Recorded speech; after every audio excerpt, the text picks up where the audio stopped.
بسم اللہ الرحمن الرحیم۔ السلام علیکم ناظرین، میں ہوں جی ایم جمالی اور آپ دیکھ رہے ہیں ڈیجیٹل کے سب سے بڑے چینل نیوز پاکستان کا پروگرام اے ٹو زی۔ ناظرین، امریکی صدر ڈونلڈ ٹرمپ کی جارحانہ پالیسیاں دنیا کو نہ صرف حیران کیے ہوئے ہیں بلکہ ان پالیسیوں کی وجہ سے دنیا میں عدم استحکام اور غیر یقینی حالات میں بہت زیادہ تیزی سے اضافہ ہو رہا ہے۔ وینزویلا پر حملہ، ایران پر حملہ اور اب یہ خبریں ہیں امریکہ نے کیوبا پر بھی حملہ کر دیا ہے۔ کیوبا میں حالیہ ملک گیر بلیک آؤٹ کے بعد سوشل میڈیا پر یہ سوال شدت سے گردش کرنے لگا کہ کیا امریکہ نے کیوبا پر حملہ کیا ہے؟ تاہم حکام کی جانب سے کسی بھی فوجی کارروائی کی تصدیق نہیں کی گئی ہے۔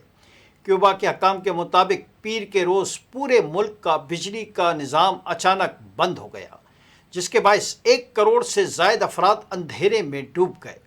کیوبن وزارت توانائی نے بیان میں کہا ہے کہ ملک کا پاور گرڈ مکمل طور پر منقطع ہو گیا اور بحالی کے لیے ہنگامی اقدامات کیے جا رہے ہیں۔ ماہرین کے مطابق یہ بحران بنیادی طور پر شدید توانائی کی قلت، ایندھن کی کمی اور بوسیدہ انفراسٹرکچر کا نتیجہ ہے۔ رپورٹس کے مطابق امریکی صدر ڈونلڈ ٹرمپ کی جانب سے عائد کردہ آئل کی پابندیوں نے کیوبا کی مشکلات میں مزید اضافہ کر دیا ہے۔ کیوبا جو پہلے ہی بڑی حد تک وینزویلا سے تیل درآمد کرتا تھا، اب سپلائی میں شدید کمی کا سامنا کر رہا ہے۔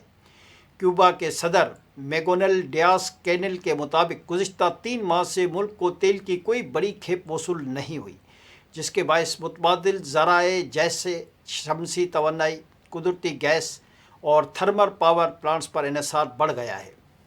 تاہم یہ طلب پوری کرنے کے لیے ناکافی ہیں۔ حکام کا کہنا ہے کہ کیوبا اپنی ضرورت کا تقریباً 40% تیل خود پیدا کرتا ہے، مگر یہ مجموعی ضروریات کے لیے کافی نہیں۔ عرب میڈیا کے مطابق کیوبا کی سرکاری بجلی کمپنی یونین ناسیونال الیکٹریکا کے مطابق قومی گرڈ مکمل طور پر بند ہو گیا ہے۔ اب تک صرف دارالحکومت ہوانا کے تقریباً 5% علاقوں میں بجلی بحال کی جا سکی ہے، جبکہ اسپتالوں کو ترجیح دی جا رہی ہے۔ یہ گزشتہ 4 ماہ میں تیسرا بڑا بلیک آؤٹ ہے۔ یہ بحران ایسے وقت میں سامنے آیا جب امریکہ کی جانب سے آپریشن ایبسولیوٹ ریزولو کے بعد خطے میں سیاسی کشیدگی بڑھ چکی ہے، جس کے اثرات توانائی کی فراہمی پر بھی پڑ رہے ہیں۔ دوسری جانب امریکہ اور کیوبا کے درمیان جاری مذاکرات میں اس بحران کے حل پر بات چیت کی جا رہی ہے۔ ایسے میں امریکی صدر ڈونلڈ ٹرمپ نے کیوبا پر قبضہ کرنے کی دھمکی دے ڈالی ہے۔ وائٹ ہاؤس میں گفتگو کرتے ہوئے ڈونلڈ ٹرمپ نے کہا کہ کیوبا کو آزاد یا اپنے کنٹرول میں لے سکتے ہیں، اور دعویٰ کیا ہے کہ کیوبا اس وقت ایک کمزور ملک بن چکا ہے۔ کیوبا کی حکومت کی جانب سے اس بیان پر فوری رد عمل سامنے نہیں آیا۔ جی ناظرین، دوسری جانب امریکہ اور اسرائیل کی جانب سے ایران کے خلاف مشترکہ فوجی کارروائی کے بعد دعویٰ کیا گیا ہے کہ ایران کی میزائل اور ڈرون صلاحیت کو شدید نقصان پہنچایا گیا ہے۔ تاہم ایران کی جانب سے خطے میں حملے تاحال جاری ہیں۔ وائٹ ہاؤس کے مطابق ایران کی بیلسٹک میزائل صلاحیت عملی طور پر ختم ہو چکی ہے اور اسے فضائی برتری میں بھی شدید نقصان اٹھانا پڑا ہے۔ امریکی صدر ڈونلڈ ٹرمپ نے بھی کہا ہے کہ ایران کی ڈرون بنانے کی صلاحیت کو بڑی حد تک تباہ کر دیا گیا ہے۔ اس کے باوجود حالیہ دنوں میں قطر، سعودی عرب، متحدہ عرب امارات اور بحرین میں میزائل خطرات اور حملوں کی اطلاعات سامنے آئی ہیں، جبکہ ابوظہبی میں ایک حملے میں ایک شخص ہلاک بھی ہوا۔ ماہرین کے مطابق ایران کے حملوں میں نمایاں کمی ضرور آئی ہے۔ جنگ کے ابتدائی دنوں میں ایران نے بڑی تعداد میں میزائل اور ڈرونز فائر کیے، تاہم اب یہ تعداد کم ہو کر محدود حملوں تک رہ گئی ہے۔ امریکی محکمہ دفاع کے مطابق میزائل حملوں میں تقریباً 90% اور ڈرون حملوں میں 80% سے زائد کمی ہو چکی ہے۔ دفاعی تجزیہ کاروں کا کہنا ہے کہ ایران کے پاس اب بھی قابل ذکر میزائلوں کا ذخیرہ موجود ہے اور اس نے اپنی حکمت عملی تبدیل کر لی ہے۔ ایران اب بڑے حملوں کے بجائے کم تعداد میں مگر مسلسل میزائل اور ڈرون فائر کر رہا ہے تاکہ مخالف ممالک کے دفاعی نظام کو دباؤ میں رکھا جا سکے۔ ماہرین کے مطابق ایران موبائل لانچرز اور خفیہ مقامات سے حملے کر رہا ہے، جس کے باعث ان لانچرز کو مکمل طور پر تباہ کرنا مشکل ہے۔ تجزیہ کاروں کا یہ بھی کہنا ہے کہ ایران جنگ استحصال کی حکمت عملی پر عمل پیرا ہے، جس کا مقصد طویل مدت تک دباؤ برقرار رکھنا اور مخالفین کو معاشی و دفاعی طور پر تھکانا ہے۔ اس کشیدگی کے عالمی اثرات بھی سامنے آ رہے ہیں، جس میں تیل کی قیمتوں میں اضافہ اور خلیجی خطے میں سیکیورٹی خدشات شامل ہیں، جبکہ آبلۂ ہرمز میں بحری سرگرمیاں بھی متاثر ہو رہی ہیں۔ جی ناظرین، دوسری جانب امریکہ اور اسرائیل کی جانب سے ایران پر حملوں اور ایران کے خلیجی خطے میں جوابی اقدامات کے بعد عالمی معیشت ہل کر رہ گئی ہے۔ تیل اور گیس کی قیمتوں میں غیر معمولی اضافہ ہوا ہے، جبکہ ماہرین عالمی سطح پر کاروبار کا گراف مسلسل نیچے آنے کے خدشات ظاہر کر رہے ہیں۔ ایران جنگ کے بعد دنیا بھر میں اثرات سے متعلق الجزیرہ نے ایک خصوصی رپورٹ شائع کی ہے، جس کے مطابق جنگ کے آغاز کے بعد برینٹ کروڈ تیل کی قیمت $72 سے بڑھ کر $106 فی بیرل تک پہنچ گئی ہے، یعنی 40% سے زیادہ اضافہ ہوا ہے۔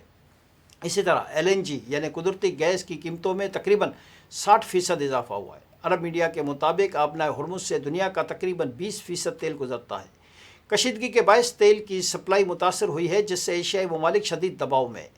رپورٹ کے مطابق دنیا کے کم از کم 85 ممالک میں پیٹرول کی قیمتیں بڑھ چکی ہیں۔ اس صورتحال میں پاکستان سمیت کئی ممالک میں حکومتوں نے ایندھن بچانے کے لیے ہنگامی اقدامات کیے ہیں، جیسا کہ 4 روزہ ورک فرام ہوم، گھروں سے آفس کا کام اور پیٹرول کی راشننگ۔ یہ اقدامات معیشت کی رفتار کم کر رہے ہیں۔ الجزیرہ کے مطابق جنگ کے بعد عالمی اسٹاک مارکیٹوں میں اوسطاً 5.5% کمی آئی ہے۔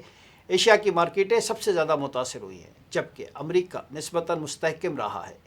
روس کی مارکیٹ میں اضافہ دیکھا گیا ہے کیونکہ وہ تیل کا بڑا برآمد کنندہ ہے۔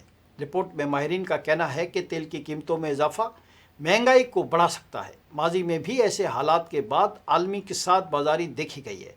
کمزور معیشتوں والے ممالک کو قرضوں کے بحران کا سامنا ہو سکتا ہے اور شرح نمو میں کمی متوقع ہے۔ رپورٹ کے مطابق اگر جنگ طویل ہوتی ہے تو یورپ کی معاشی شرح نمو 0.5% تک گر سکتی ہے۔ چین کی ترقی 3% سے کم ہو سکتی ہے، تاہم امریکہ نسبتاً بہتر کارکردگی دکھا سکتا ہے۔ طری اصلاح ایندھن مہنگا ہونے سے فضائی ٹکٹوں کی قیمتیں بڑھ گئی ہیں۔ کئی پروازیں متبادل طویل راستوں سے جا رہی ہیں، جس سے اخراجات مزید بڑھ رہے ہیں۔ الجزیرہ کی رپورٹ میں ماہرین کی جانب سے اپنی رائے کا اظہار کرتے ہوئے کہا گیا ہے کہ اگر جنگ جلد ختم نہ ہوئی تو عالمی معیشت کو شدید بحران، مہنگائی اور سست روی کا سامنا کرنا پڑ سکتا ہے۔ جی ناظرین، اور آخر میں یہ خبر کہ ایران میں پاکستان کے سفیر مدثر ٹیپو نے کہا ہے کہ پاکستان اور ایران کے درمیان تجارتی سرگرمیاں جاری ہیں۔ آپ نے ایک بیان میں انہوں نے کہا کہ پاکستان کو تجارت اور ٹرانزٹ تجارت کے لیے مکمل سہولت فراہم کرنے پر حکومت ایران کا شکر گزار ہوں۔ ایران نے مشکل حالات میں بھی پاکستان کی ایران کے ساتھ تجارت میں مکمل سہولت فراہم کی۔ پاکستان سفیر مدثر ٹیپو کا کہنا ہے کہ ایران کے ذریعے ٹرانزٹ تجارت کے لیے بھی مکمل سہولت فراہم کی گئی ہے۔ پاکستان اور ایران کے درمیان زمینی سرحدیں معمول کے مطابق فعال اور تجارتی سرگرمیاں جاری ہیں۔ سرحدی مقامات پر گرین چینلز فعال ہیں جو دونوں جانب اشیاء کی تیز تر ترسیل میں مدد دے رہے ہیں۔ انہوں نے کہا کہ پاکستان بھی تہران کے ساتھ بھرپور تعاون کر رہا ہے تاکہ جاری صورتحال کے باوجود تجارت متاثر نہ ہو۔ تجارتی رش اور مسائل کو باہمی کوششوں سے حل کیا جا رہا ہے۔